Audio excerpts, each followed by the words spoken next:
समुद्र में पाए जाने वाले इस छोटे से शेल को आपने जरूर देखा होगा, जिसे कौड़ी कहा जाता है। लेकिन क्या आपको पता है कि 1830 से पहले यही कौड़ी हमारी करेंसी हुआ करती थी और उस समय 3 फूटी कौड़ी की कीमत एक साबुत कौड़ी के बराबर होती थी। 10 साबुत कौड़ी मिलकर बनती थी एक दमड़ी, 2 दमड़ी से बनता था एक ढेला होता था 1.5 पाई के बराबर और 3 पाई से बनता था 1 पैसा। 4 पैसे मिलकर होते थे 1 आना और 16 आना मिलकर बनाते थे 1 रुपया। यानी उस दौर में 1 रुपया के बराबर 64 पैसे होते थे। फिर आया 1 अप्रैल 1957 और भारत ने अपनाया डेसिमल सिस्टम। फिर तय हुआ कि 1 रुपया बराबर 100 पैसे होंगे।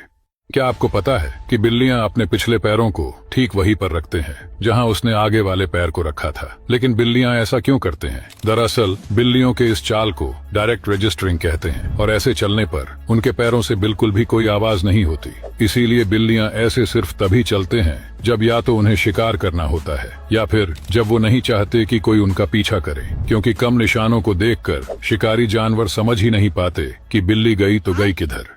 ये है क्यूटेस्ट सीरियल किलर, जो कि अपने क्यूटनेस से शिकार को हिप्नोटाइज करके मारता है। दरअसल इसका नाम है एरमाइन और ये अपने साइज के हिसाब से बहुत खतरनाक शिकारी होते हैं। सर्दियों में इनके फर स्नो जैसे व्हाइट हो जाते हैं ताकि बर्फ में ये इनविजिबल हो सके, और जैसे ही सर्दी गुजरती है तो इनके फर डार्केस्ट ब्राउन होने लगते हैं, जिनमें इन्हें स्टोट कहते हैं। हाँ, वही जो नाच नाच के शिकार करता है। और इन स्टोट की लॉन्ग फ्लेक्सिबल बॉडी इतनी ज्यादा कारगर होती है कि ये अगर किसी पर एक बार ग्रिप बना लेते हैं तो छोड़ते नहीं, और इससे ये अपने से 10 गुना बड़े खरगोश को आसानी से दबोच लेते हैं। और इनकी एक बुरी आदत ये है कि ये अपने लिमिट से ज्यादा शिकार करते हैं ताकि जब खाने की कमी हो तो भाग दौड़ ना करना पड़े।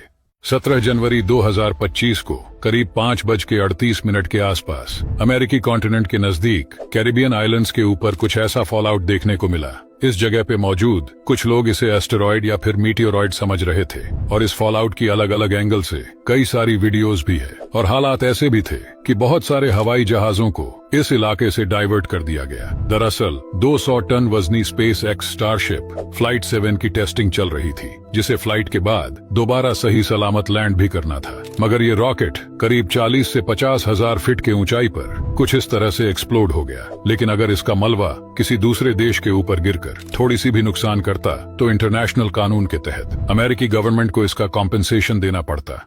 इन मेंढकों से जितना हो पाए दूरियां बनाए रखना, वरना मुसीबत बड़े प्यार से आपके गले पड़ जाएगी। जिनमें पहला है लेपिडोबैट्रैकस लेविस। अगर इसे गलती से भी आपने छू लिया तो ये चिल्ला चिल्ला कर आपके कानों से खून निकाल देगा। लेकिन फिर भी आपने इसे मजे मजे में छू लिया है तो इसे तुरंत ही उठाकर पानी में डाल दो। दूसरा है बुलफ्रॉग। इस मेंढक को छूना तो दूर, इसके पास भी मत जाना, क्योंकि ये मेंढक काफी अग्रेसिव होते हैं, क्योंकि ये हमला करने में थोड़ी सी भी देरी नहीं करते और इसके पास दूसरे मेंढकों से अलग काफी नुकीले दांत भी होते हैं। नेक्स्ट है पॉइजन डार्ट फ्रॉग। ये तो इतना खतरनाक होता है कि अगर आपने इसे छू लिया तो आप सीधा परलोकबासी हो जाएंगे, क्योंकि इसके जहर के सामने सांप का जहर भी कुछ नहीं है। लेकिन इससे खतरा बहुत ही कम है, क्योंकि ये मेंढक ज्यादातर अमेज़न के जंगल में ही मिलते हैं।